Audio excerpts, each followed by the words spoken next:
Seorang pemuda bernama Said bin Amir al-Jumahi adalah salah seorang yang datang untuk menyaksikan pembunuhan Khubayb bin Adi, salah seorang sahabat Muhammad, setelah mereka berhasil menangkap Khubayb dengan cara menipunya.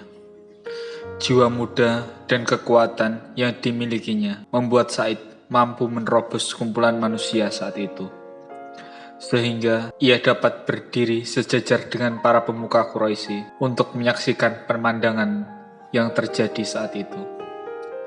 Kesempatan itu membuat Said dapat melihat tawanan suku Quraisy yang sedang terikat di tempat para suku Quraisy melakukan balas dendam mereka kepada Muhammad lewat diri Khubayb, dan sebagai balas dari para anggota suku Quraisy yang telah mati dalam perang Badar.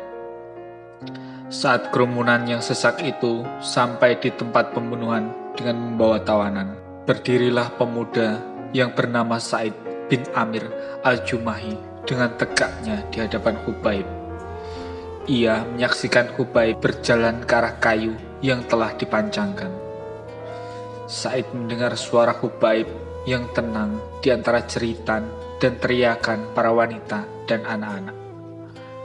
Khubayb berkata, "Dapatkah kalian mengizinkan aku untuk melakukan sholat 2 rakaat terlebih dahulu?" Said lalu memperhatikan Khubayb saat itu menghadap kiblat dan melakukan sholat 2 rakaat.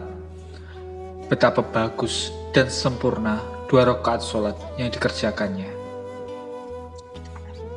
Said juga memperhatikan saat Khubayb menghadap para pemuka Quraisy seraya berkata, "Demi Allah, kalau kalian tidak menduga bahwa aku akan memperpanjang sholat karena merasa takut mati, pasti aku akan memperbanyak bilangan sholat tadi."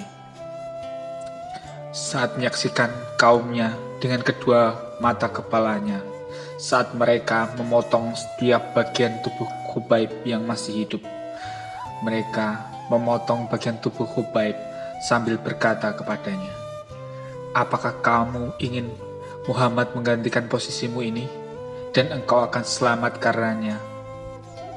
Ia menjawab, padahal darah mengalir deras di sekujur tubuhnya, "Demi Allah, aku lebih suka menjadi pengaman dan meninggalkan istri serta anakku daripada melihat Muhammad ditusuk dengan duri." Maka semua manusia yang hadir saat itu mengacungkan tangan mereka ke langit seraya berkata, "Bunuh dia, bunuh dia." Lalu Said bin Amir menyaksikan dengan mata kepalanya sendiri bahwa Khubayb mengangkatkan pandangannya ke langit seraya berkata, "Ya Allah, hitunglah satu demi satu mereka semua. Bunuhlah mereka secara kejam. Janganlah engkau sisakan satu orang pun dari mereka." Khubayb pun meniupkan nafasnya yang terakhir. Pada tubuhnya banyak sekali bekas luka pedang dan tombak yang tidak bisa dihitung manusia.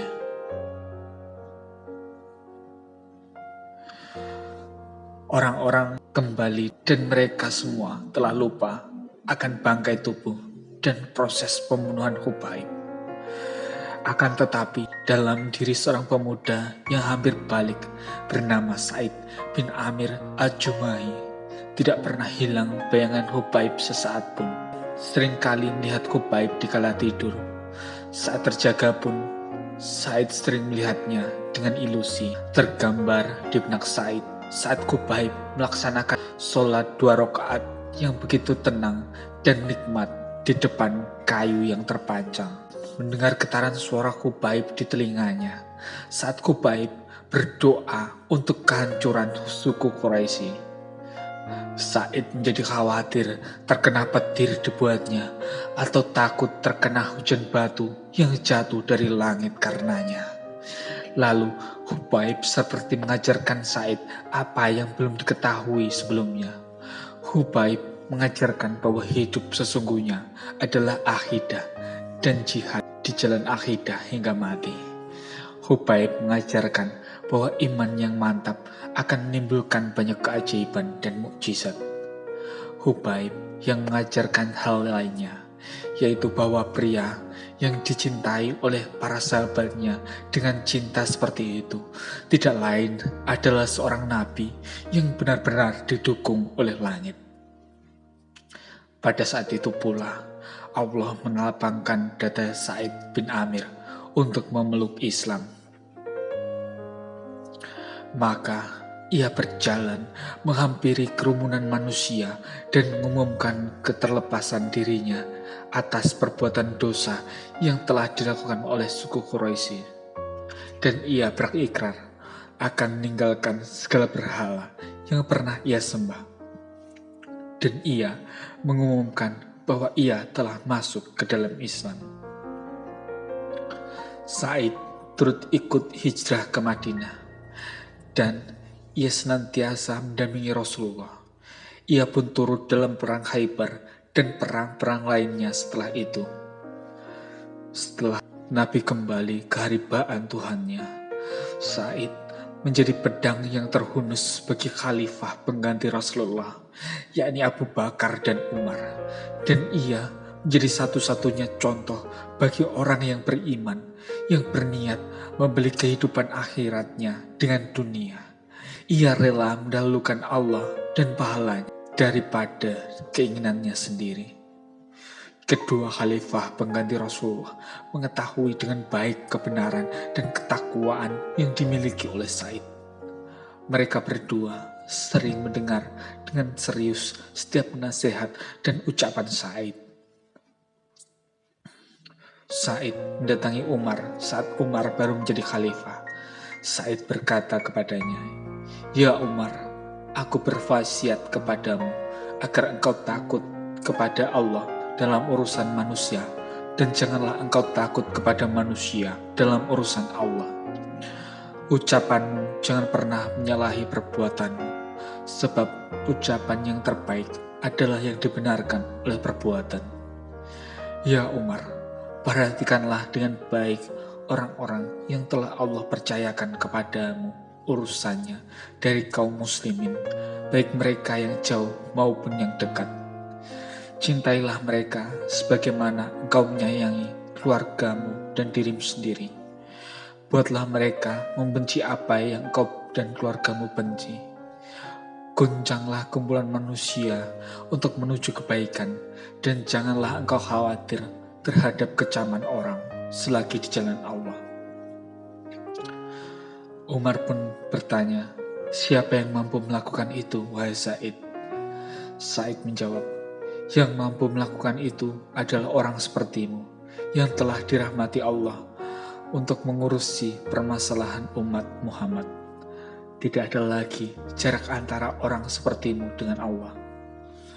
Sejurus kemudian, Umar mengajak Sa'id untuk menjadi salah seorang pembantunya, seraya berkata, "Ya Sa'id, kami mengangkatmu menjadi wali di daerah Hims."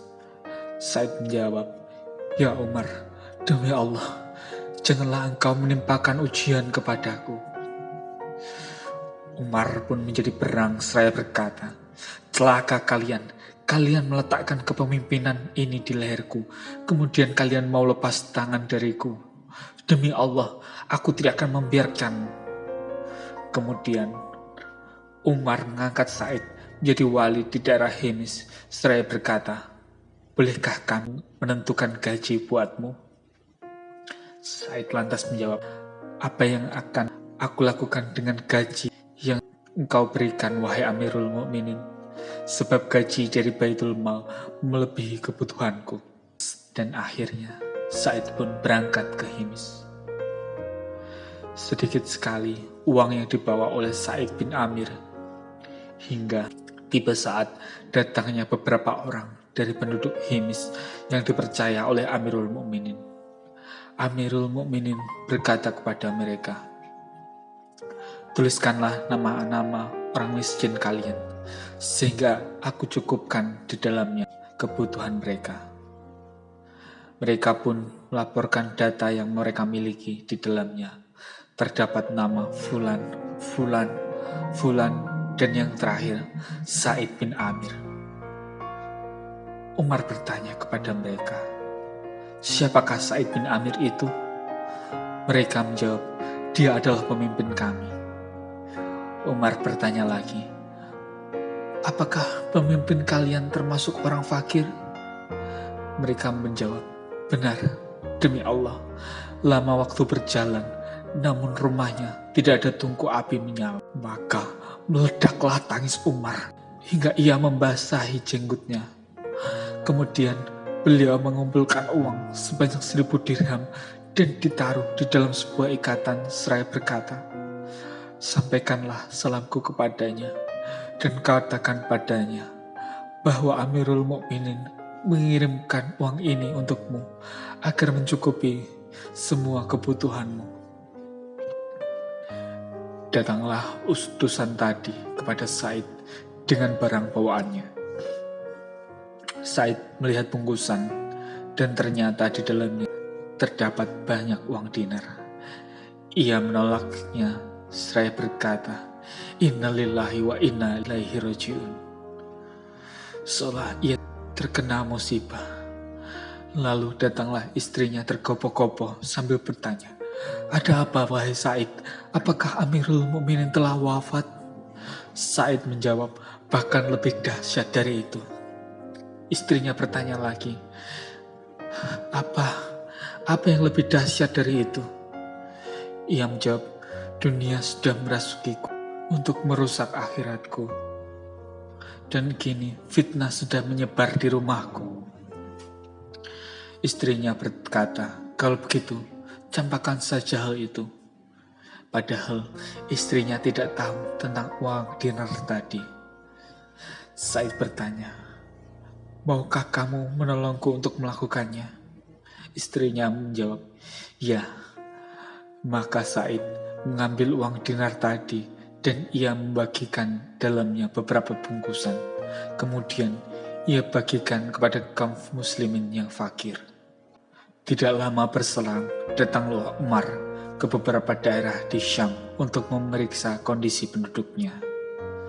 Saat ia tiba di Hims, dan daerah ini disebut Al-Kuwaifah sebagai panggilan kecil bagi kota Kufah. Untuk mempersamakan daerah Hims dengan Kufah karena banyaknya penduduk yang mengeluh kinerja para pegawai dan wali di wilayah mereka, sebagaimana sering terjadi di Kufah. Saat Umar tiba di sana, beberapa penduduk menghampiri Umar untuk memberikan sambutan terhadapnya. Umar lantas bertanya kepada mereka, "Bagaimana pendapat kalian tentang pemimpin di sini?" Mereka mengadukan keluhan mereka kepada Umar dan menyebut 4 kekurangan amir mereka. Setiap satu masalah lebih besar dari lainnya.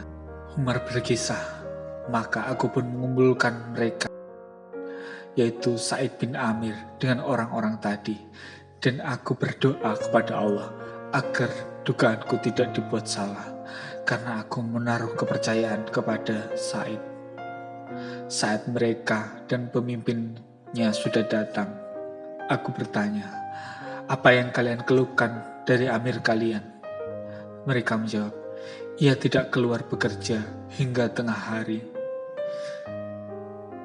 Aku bertanya, 'Apa komentarmu dalam hal ini, ya Sa'id?' Ia terdiam sejenak, lalu berkata, 'Demi Allah, tadinya aku tidak mau mengatakan hal ini. Namun karena ini harus disampaikan, maka aku pun akan menceritakannya. Aku tidak punya pembantu di rumah. Setiap kali aku bangun di pagi hari, maka aku harus menumbuk gandum buat keluargaku. Kemudian aku harus mengaduknya dengan perlahan sehingga ia menjadi ragi. Lalu aku buatkan roti untuk keluargaku. Kemudian aku berwudu dan keluar mengurusi permasalahan umat." Umar bertanya, "Lalu, apalagi yang kalian keluhkan terhadapnya?"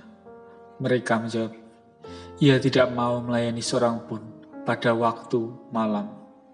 Umar bertanya, "Apa komentarmu dalam hal ini, wahai Sa'id?" Ia menjawab, "Demi Allah, Sungguh, aku sungkan untuk menceritakan hal ini. Aku telah membagi waktu siangku untuk berkhidmat dalam urusan mereka, dan waktu malamku untuk Allah Subhanahu wa Ta'ala.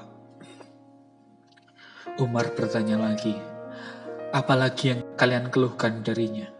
Mereka menjawab, ada satu hari dalam sebulan di mana ia tidak keluar untuk mengurusi kami. Umar pun bertanya, apa maksudnya ini, wahai Said? Dia menjawab, aku tidak memiliki pembantu, wahai Amirul Mukminin. Dan aku tidak memiliki baju kecuali yang sedang aku pakai ini. Aku mencucinya sebulan sekali, dan aku menunggunya hingga kering. Dan pada penghujung hari, baru aku dapat keluar menemui mereka. Umar bertanya lagi, apalagi yang kalian keluhkan darinya? Mereka menjawab, seringkali ia hilang kesadaran, sehingga ia tidak mengenali orang yang berada di sekelilingnya. Umar bertanya, apakah maksud hal itu ya Said? Ia menjawab, aku menyaksikan pembunuhan Khubayb bin Abdi. Pada saat itu aku masih musyrik. Aku melihat penduduk Quraisy memotong jasadnya dan mereka bertanya kepada Khubayb, apakah kamu ingin Muhammad menggantikanmu di sini? Ia pun menjawab, demi Allah, aku tidak suka merasa aman dengan istri dan anakku, padahal Muhammad sedang dicucuk dengan duri. Dan aku selalu teringat akan hari itu dan mengapa aku tidak mau menolongnya, sehingga aku menduga Allah tidak mengampuniku. Maka aku pun hilang kesadaran karenanya. Saat itu Umar langsung berkata, segala puji bagi Allah yang telah membuat dugaanku kepadanya tidak rusak. Kemudian Umar mengirimkan 1.000 dirham untuknya agar dapat memenuhi kebutuhannya. Begitu istri Said melihat uang tersebut, maka ia berkata, segala puji bagi Allah yang telah mencukupkan kami lewat khidmat yang kau berikan. Belilah segala kebutuhan hidup kita dan carilah seorang yang mau diupah sebagai pembantu. Said berkata kepada istrinya, apakah kau punya sesuatu yang lebih baik dari itu? Istrinya bertanya, apakah itu, wahai suamiku? Said berujar, kita kembalikan lagi kepada orang yang membawanya, dan hal itu lebih kita butuhkan. Istrinya bertanya lagi, apakah itu? Ia menjawab, kita pinjamkan uang ini kepada Allah sebagai pinjaman yang baik. Istrinya menanggapi, benar, dan engkau akan dibalas dengan kebaikan karenanya. Setelah itu, ia meninggalkan majelis.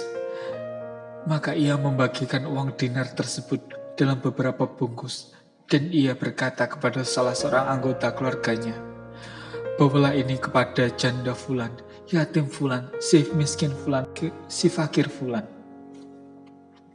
Semoga Allah meridhoi Said bin Amir al-Jumahi. Beliau adalah salah seorang yang mampu mendahulukan kepentingan orang lain, meskipun ia berdiri dalam kondisi yang mendesak.